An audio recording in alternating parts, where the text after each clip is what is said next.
moving on to the problem of epilepsy. Doctor Chirag, ये जो मिर्गी के दौरे पड़ते हैं लोगों को, मुझे लगता है वो बीमारी हिंदुस्तान में ही नहीं, पूरी दुनिया में बहुत कॉमन बीमारी है। और लोग कई प्रकार के घरेलू उपाय करते हैं, होम रेमेडीज करते हैं।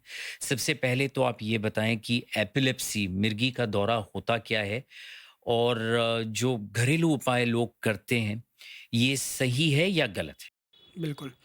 सो ये बहुत इम्पोर्टेंट क्वेश्चन है बिकॉज़ एपिलेप्सी यानी कि मिर्गी एक बहुत ही कॉमन बीमारी है और मिर्गी की बीमारी के इंसिडेंस की अगर हम बात करें, तो इंडिया की अगर बात करें तो that incidence would be 5 to 10% पर एवरी 1000 पीपल। हम्म। 1000 लोगों में 5 से 10 लोगों को ये बीमारी पाई जाती है, भारत की बात करें तो। ओके।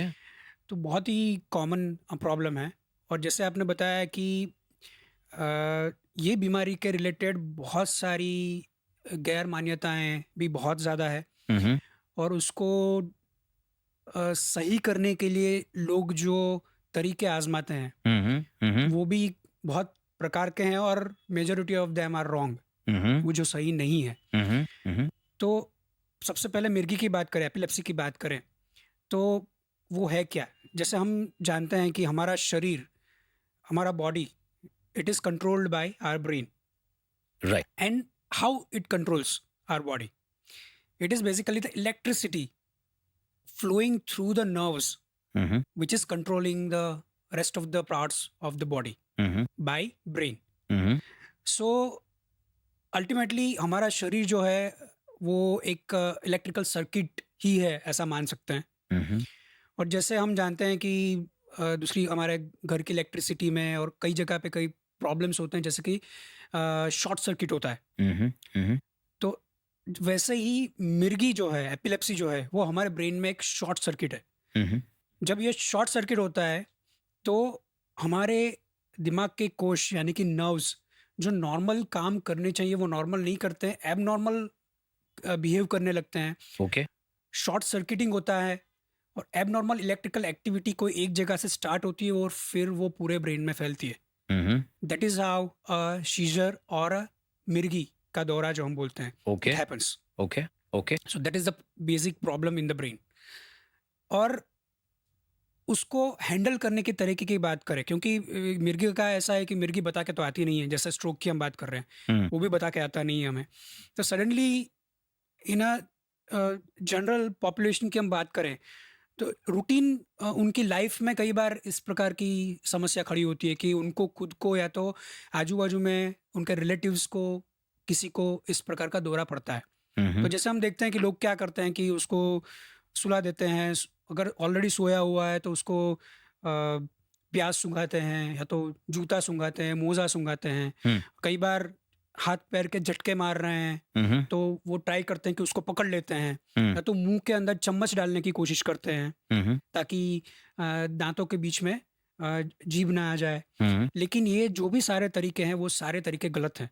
ओके। लोग ऐसा मानते हैं कि प्याज सूंघाया या तो मोज़ा सूंघाया, तो वो मिर्गी बंद हो जाती है। ऐसा बिल्कुल भी नहीं है। हम्म। बिल्कुल गलत बात है और बिल्कुल गलत सोच है ये। Okay. So all these things are not, at least they are not helpful, but they are more harmful than being helpful. Okay. So उसमें होता ये है कि जब हम किसी को मिर्गी आ रही है और उसको उसकी हाथ की झटके की मूवमेंट को रोकने का प्रयास करते हैं, तो हम्म। वो अंदर के मसल्स को और ज़्यादा डैमेज करता है। ओके। जब हम चम्मच मुंह में डालने की कोशिश करते हैं, तो उससे इंजरी प्रिवेंशन होने के बजाय इंजरी ज़्यादा होने का रिस्क ज़्यादा रहता है। ओके। तो ये सारी चीज़ें गलत है और ये सारी चीज़ों से मिर्गी बंद नहीं होती है। ओके। तो ओके। उसके सामने सवाल ये भी आता है कि उस सिचुएशन में करना क्या चाहिए? बिल्कुल। तो बहुत शॉर्ट में बताऊँगा। सबसे पहली चीज़, अगर किसी को मिर्गी का दौरा आपके सामने किसी को आ रहा है हम्म। और अगर मान लो कि वो कहीं पे हाइट पे कोई कुर्सी पे बैठा हुआ है, कोई सोफ़े पे बैठा हुआ है और ये चीज़ हो रही है, तो सबसे पहला काम है कि उनको, अगर सोफ़ा बहुत बड़ा है और उसको लेटा देते हैं तो अलग बात है, लेकिन उसको नीचे सुला देना है। उसका रीज़न ये है कि जब भी मिर्गी का दौरा पड़ रहा है, झटके आ रहे हैं, देयर इज़ अ रिस्क कि वो person can fall down. Okay. तो दैट ही और she should not fall down. दूसरा, जो झटके आ रहे हैं हाथों और पैर में, उसको रोकने की कोशिश नहीं करनी है। हुँ, हुँ। मरीज़ को एक साइड में, हो सके तो लेफ्ट साइड में, एक साइड में टर्न कर देना है। हुँ, हुँ।